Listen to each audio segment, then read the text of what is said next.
नमस्कार।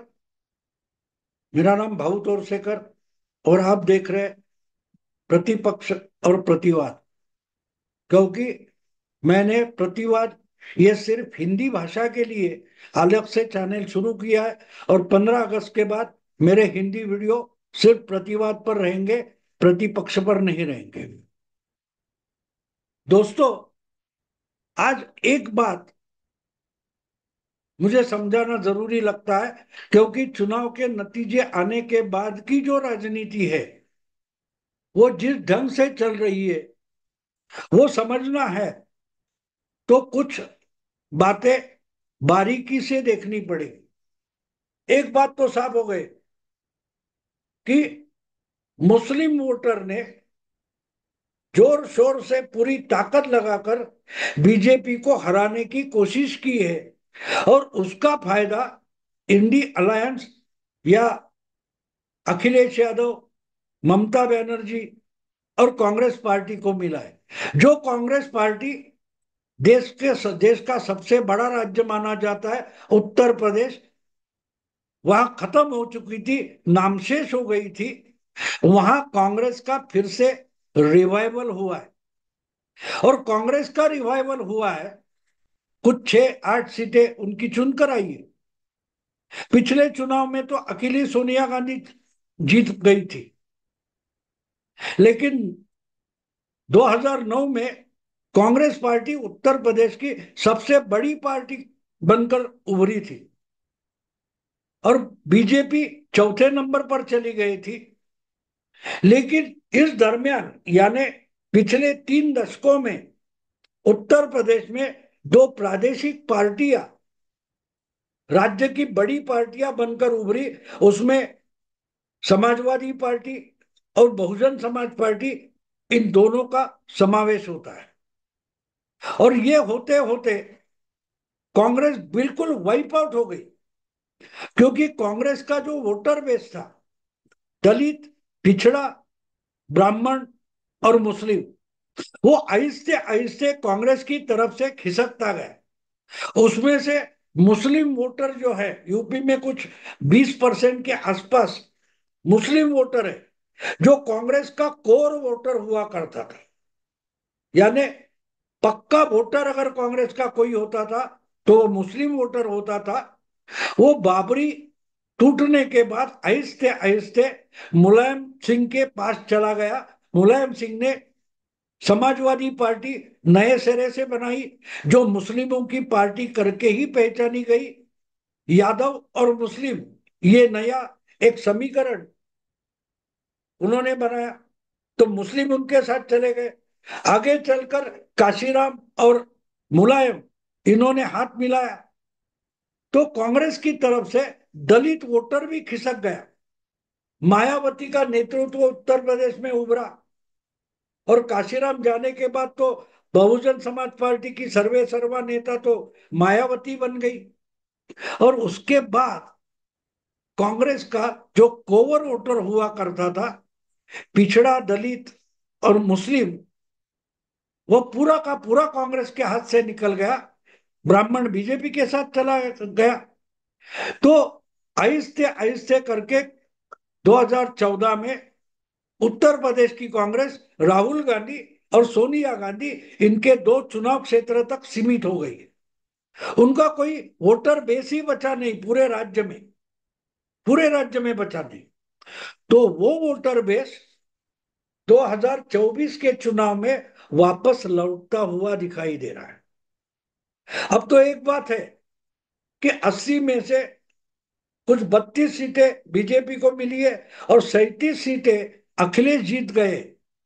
तो अखिलेश यानी समाजवादी पार्टी उत्तर प्रदेश की सबसे बड़ी पार्टी बनकर उभरी है और इससे अखिलेश बहुत खुश है। वो खुश होना भी चाहिए, क्योंकि वो अब देश की लोकसभा में, संसद में तीसरे नंबर की पार्टी बनी है।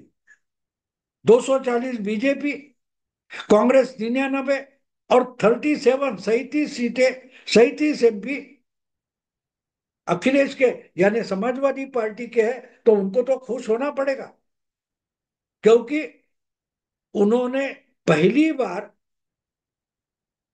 अपनी पार्टी मुस्लिमों की नहीं है ये बताकर चुनाव लड़ा था।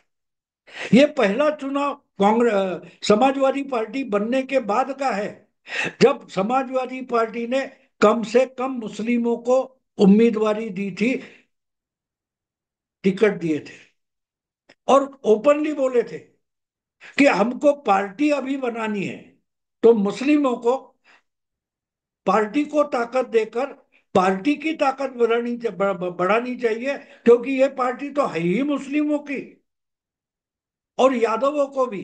जो पार्टी मुस्लिम और यादवों की पार्टी बोली जाती थी उसमें यादव और मुस्लिमों को कम से कम टिकट अखिलेश ने दे दिए और पिछड़े दलित अपने साथ लाने की कोशिश की, कांग्रेस को अपने साथ ले आए, तो उसका फायदा उनको मिला है। लेकिन एक बात भी माननी पड़ेगी, फिर से मुस्लिम वोट एकजुट होकर अखिलेश के साथ चला गया। लेकिन ये चुनाव अखिलेश अकेले नहीं लड़े, उन्होंने कांग्रेस के साथ हाथ मिलाया था। 80 सीटों में कांग्रेस ने 16 सीटें लड़ाई थी और उसमें से कांग्रेस के कुछ 6 सीटें जीत गई है। लेकिन कांग्रेस को जो वोट मिला है वो जोर शोर से मुस्लिमों का वोट मिला है और ये बड़ी इंपॉर्टेंट बात है, क्योंकि आज उनको 37 और 6 मिलकर 43-45 सीटें मिली होगी 80 में। लेकिन एक बात साफ है कि इस चुनाव का विश्लेषण, एनालिसिस जिसने किसने भी किया है अपनी तरीके से किया है, उसने एक बात तो साफ साफ बताई है, ये चुनाव बीजेपी को अखिलेश और कांग्रेस ने नहीं हराया, बल्कि मुस्लिम वोट का, मुस्लिम मतदाता का कंसोलिडेशन होने के कारण ही इन दो पार्टियों को इतना बड़ा सक्सेस मिला है। तो एक बात साफ है, अगला विधानसभा चुनाव हो या आने वाले जो उपचुनाव है हो, उसमें भी सीट का बंटवारा हो गया। कुछ 10 उपचुनाव है, उसमें से 3 सीटें कांग्रेस लड़ेगी और 7 सीटें समाजवादी पार्टी लड़ेगी। तो आंकड़ा समझिए, उपचुनाव 10 है, लेकिन 10 में से 3 सीटें समाजवादी पार्टी कांग्रेस को दे रही है, देना पड़ रहा है। तो 7 में से 3 का मतलब क्या होता है? 30%। 30%, यानी लोकसभा में अखिलेश ने कांग्रेस के लिए 80 में से 16 सीटें छोड़ी थी, तो उसका मतलब 20%, 20% सीटें कांग्रेस के लिए छोड़ी थी।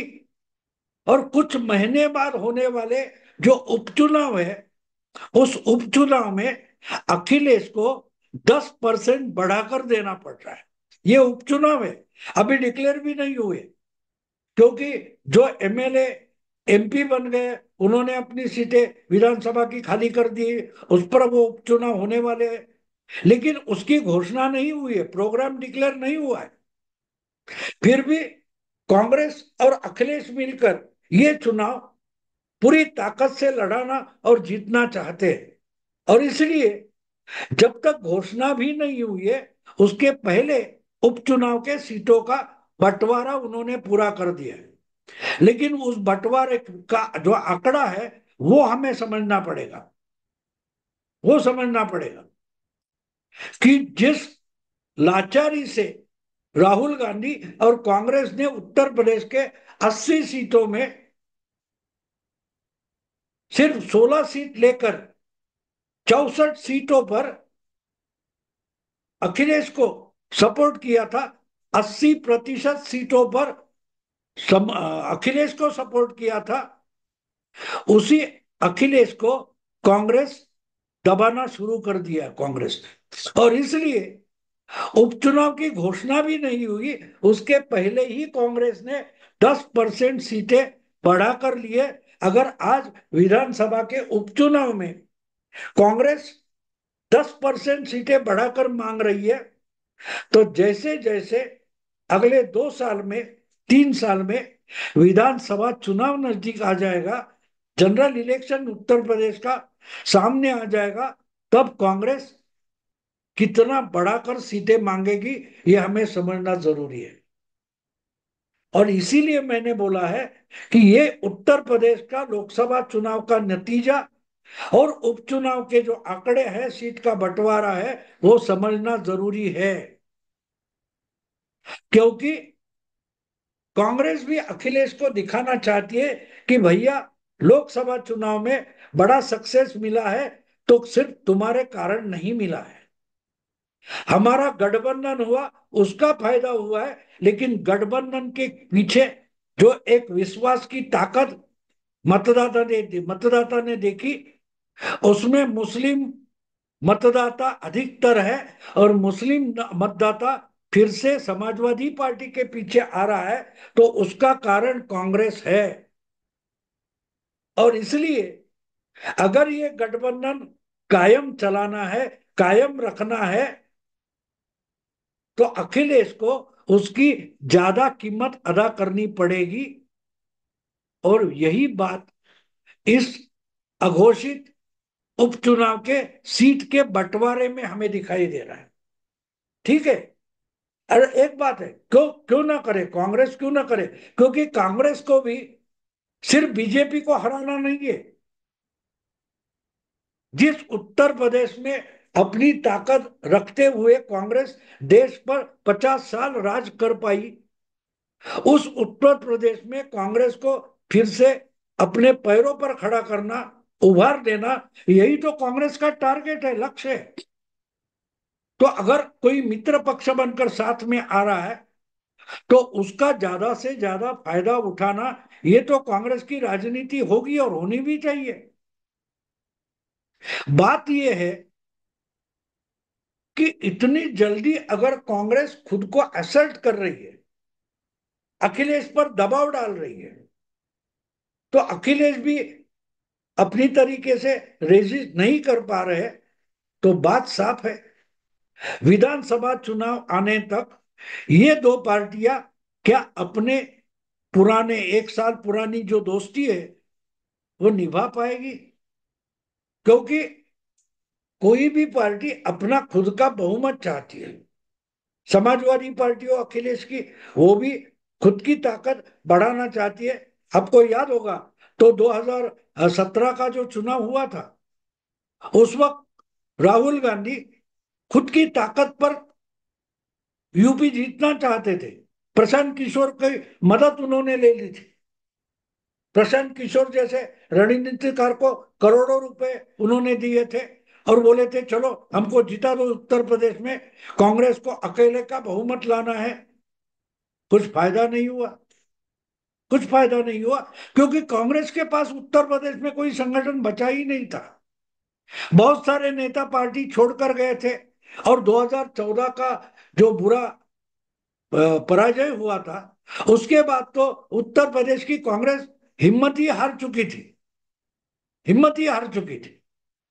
आपको याद होगा 2019 के चुनाव में तो अमेठी में खुद राहुल गांधी इतने मन से हार चुके थे कि वोटिंग होने से पहले उन्होंने वायनाड में दूसरी जगह से चुनाव लड़ा था।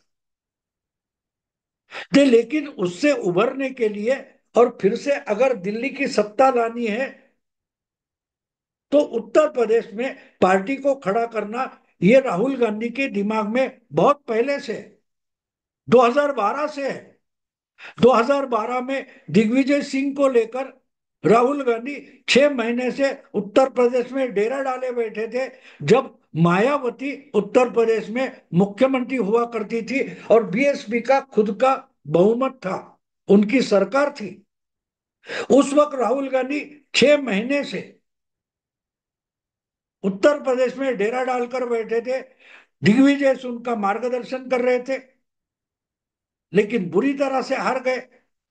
और अखिलेश यादव और मुलायम सिंह यादव, उनके पिता, दोनों ने मिलकर खुद के बलबूते पर समाजवादी पार्टी को बहुमत कमाकर दिखाया था। अखिलेश यादव 2012 में मुख्यमंत्री बन गए थे। तो एक बात साफ है कि राहुल गांधी पिछले कम से कम 10-15 साल से उत्तर प्रदेश में कांग्रेस पार्टी नई ताकत बनकर उभरे, इसके लिए कोशिश कर रहे हैं। और इसीलिए मुझे लगता है 2019 के चुनाव में उन्होंने प्रियंका वाड्रा को पॉलिटिक्स में लाया था, आधे उत्तर प्रदेश का प्रभारी बनाया था। आधे उत्तर प्रदेश के प्रभारी ज्योतिरादित्य सिंधिया थे। और फिर से कांग्रेस को अच्छी ताकत दिलाने के लिए उन्होंने कोशिश की थी, कुछ हुआ नहीं।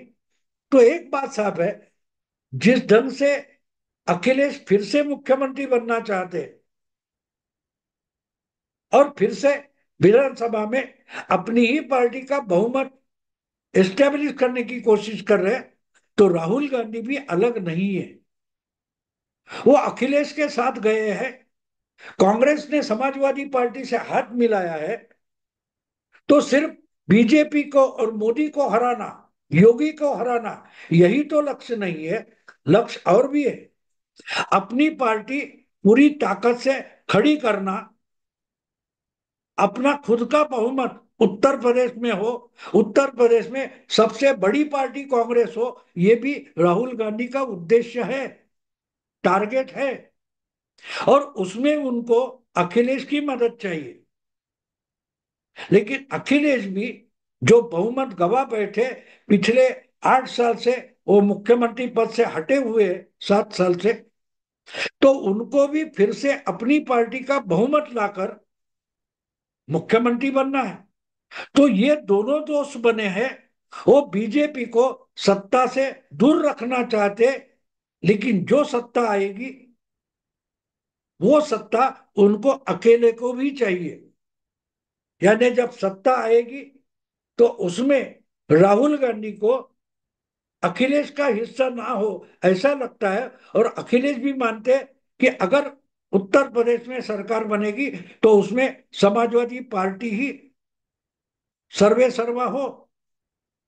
और यही झगड़ा अब आगे आगे जैसे हम जाएंगे उभर कर आने वाला है।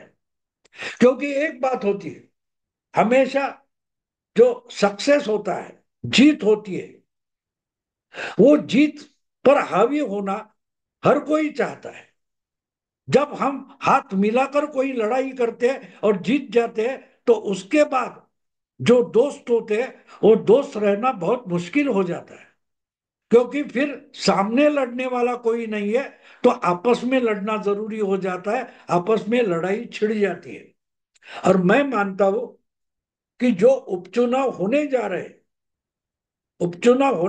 हैं उसमें अगर राहुल गांधी ने या कांग्रेस ने 10 में से 3 सीटें अपने पाले में ले लिए और अखिलेश को झुका दिया है, तो बात साफ है, ये झगड़ा अभी से शुरू हो गया। जबकि विधानसभा के उपचुनाव अभी घोषित तक नहीं हुए। लेकिन सक्सेस सक्सेस जो आमिष दिखाता है, लालच दिखाता है, उसके कारण अखिलेश को भी झुकना पड़ा है। लेकिन ये दोस्ती जैसे जैसे दिन चले जाएंगे तब इनको पता चलेगा कि जो लोकसभा में मतदाता का कंसोलिडेशन हुआ था, दलित पिछड़ा इनके पास आ गया था, मुस्लिम आ गया था, वो इस अलायंस के साथ रहेगा उसकी कोई गारंटी नहीं है। क्योंकि लोकसभा का चुनाव अलग होता है और इस चुनाव में नैरेटिव अलग थे। विधानसभा में ये नैरेटिव काम करने वाला नहीं है। ना उपचुनाव में वो नैरेटिव काम करेगा, ना जनरल इलेक्शन में विधानसभा के वो नैरेटिव काम करेगा। उस वक्त फिर से मायावती अपना कर्तव्य दिखा सकती है। अब एक बात साफ है कि जो लोकसभा चुनाव में हालत बीजेपी की हुई है, उससे बुरी हालत बीजेपी की बिल्कुल होने वाली नहीं है। क्योंकि जिन्होंने बीजेपी को कभी वोट नहीं दिए, वो मुस्लिम मतदाता बीजेपी को विधानसभा में वोट देगा, ये तो हम नहीं मान सकते। लेकिन जिस मुस्लिम मतदाता के कारण लोकसभा में कांग्रेस और समाजवादी पार्टी को इतना बड़ा सक्सेस मिला है, वो अगर इन दोनों के पास इकट्ठे होकर नहीं रहेंगे और उसमें कुछ गिरावट आती है, तो नुकसान इनका होने वाला है। और वो नुकसान दूसरा कोई भी नहीं करेगा। ये लोग अपने आप में, अपने आपस में जो झगड़े करेंगे उसका ही नुकसान उनको भुगतना पड़ेगा। तो बात साफ है, अगले 2-3 साल में विधानसभा चुनाव आने तक कांग्रेस अखिलेश के लिए उत्तर प्रदेश के राजनीति में रास्ते का रोड़ा बनेगी, और कांग्रेस के रास्ते में अखिलेश कांटा बनने वाले हैं। दोस्तों, अगर ये वीडियो आपको पसंद है तो लाइक कीजिए, शेयर कीजिए, सब्सक्राइब कीजिए, और प्रतिवाद को जरूर सब्सक्राइब कीजिए, क्योंकि 15 अगस्त के बाद मेरे हिंदी वीडियो प्रतिपक्ष पर नहीं होंगे। धन्यवाद।